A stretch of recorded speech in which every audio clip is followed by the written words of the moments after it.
Hi, I'm Cortland. And I'm Drake. And welcome back to this week's broadcast. I feel like I've been stuck in this school forever. Well, the year's almost over.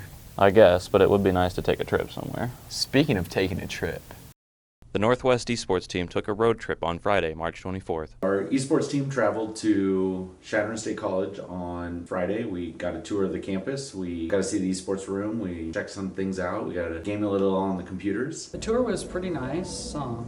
Beautiful place around here. The tour was fun. Kind of messed around, played a little bit of Valorant with some of the college players. It was a good time. In the back and logs with the same mention the left side wall. We stayed in a hotel overnight. On Saturday, we went up and played some video games against other teams out west. Did a pretty good job overall. So in esports, I've been competing in, and here I was competing in Super Smash Bros. Ultimate, and I placed 4th. Hey, GG's. Nice job. My competition was some schools from around the Midwest, Nebraska area, and some of our kids from here at Northwest. My favorite part was just messing around in the pool at the hotel. The trip was pretty fun. It was eventful with a boatload of esports kids packed in a van. My favorite part is probably just chilling at the hotel though and playing the games with the guys. There were 7 teams that participated in the tournament. Our teams got second. We had an individual place first in the Smash division.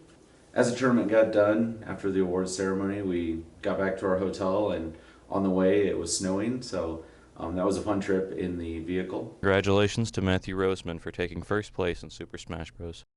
Being in a van with that many kids sounds awful. Just like the audio in that last segment. Well, speaking of audio, show choir auditions. 1, 2, 3, 4, 5, 6, 7, 8. With the end of the season, the Northwest Show Choirs are already preparing for next year.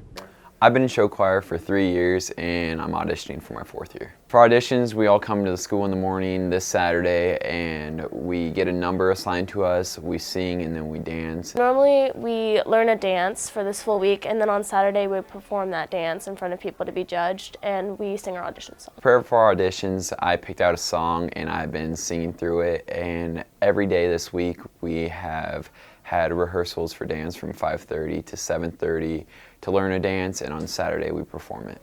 I've been singing with Hanson in class for this full week, and I've been going to the dancing. This year what's different about auditions is if you were a returning member to the group, you had to choose a song from a Golden Age musical. This year we have to sing a song from the Golden Age if we're a junior or a senior.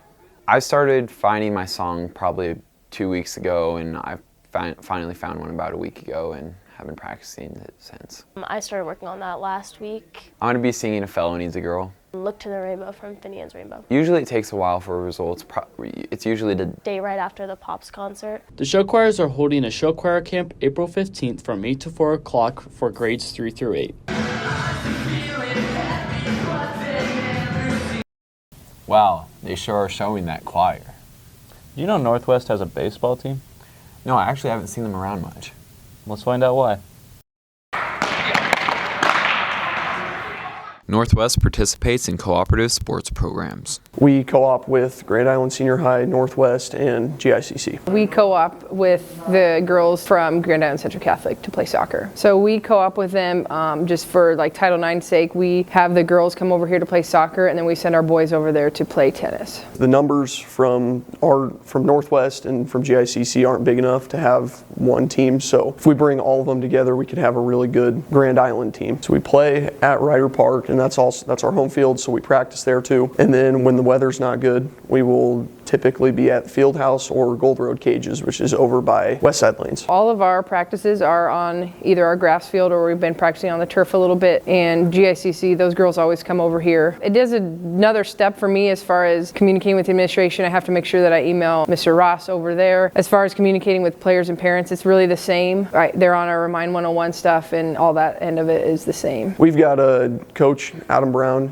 here at our school. He came over from Walnut, and it's good having a coach here. And all the rest are over at Gish. And basically, we'll just meet up at a field. We'll all get together, and then they start going. I think the benefit to co-op is just try to get more people, more talent on the field as well. Like this year we start 2 girls from Grand Island Central Catholic. If we didn't have those girls, that would be some gaps in our starting lineup. And then we have some other girls that fill in spots as well. So I just think it gives more kids an opportunity to play. It makes the team better by having more options between kids and where we want them. And I just think it strengthens the team a lot more. I like that I get to interact with a bunch of different kids, especially the Gish guys. I make a lot more friends being able to be with 3 different schools. It's a lot better being able to interact with everybody. I just enjoy getting to know some of the girls that we don't always see here in the hallways at Northwest, and it's fun watching them play softball or play basketball against the girls at Northwest, and they kind of can form a bond outside of just our sport, but then when they see each other outside of school or in other sports, they can have that liking for each other rather than just being our rivals, I guess. Get out and cheer for your fellow Vikings at all of their games.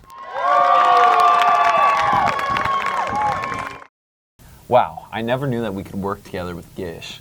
Maybe Northwest and Gish should be prom dates. I wonder how our Vikings would feel about that. Let's go find out. Hi, it's Reese, and welcome to this week's Viking in the Village. Today we will be asking your Northwest Vikings questions about prom. Let's go. Are you going to prom? No. Why aren't you going to prom? Because I have better things to do than go to prom. If you were to go to prom, what kind of dress would you want? I don't know. Are you going to prom? Yeah. Who's in your prom group? You. And your bae. Are you excited? No. What song do you want them to play at prom? Probably buy cupcake. What's your prom colors? What are you and your boyfriend wearing? Like a diarrhea green. Are you doing green again? No. Quit eating my food. Really good mac and cheese. Who made it? My mom. If you go to prom, what colors will you be wearing? Either yellow or blue. Who do you want to win prom, king or queen? Who are the candidates? Oh, Wyatt Gildersleeve. What song do you hope they played at prom? I don't care. Good songs. Well, I guess I'll see you at prom. Maybe. Are you going to prom? Yeah. Who's your date? Cameron Mings. Aww, and what color are you going to be wearing? Oh, it's like flowers. There's like green and orange and orange and orange. It's kind of weird. What song are you most excited for them to play at prom? If they play Fifi, they never play Fifi. Well, I'll ask them to play Fifi. I don't care. Good songs. Fifi. Are you going to prom? Yeah. Who's your date? Your mother. And what color are you wearing to prom? I think it's like a teal or a blue. Which is better, post-prom or regular prom? Post-prom. Why? Because it's not in the cafeteria. How do you feel about prom being in the cafeteria? Absolutely elated. Okay, thank you. Yep. See you at prom. What did you think of prom this year? I'm not really one for dances. Well, that's all for this week's broadcast. I'm Cortland. And I'm Drake. And we'll see you next week.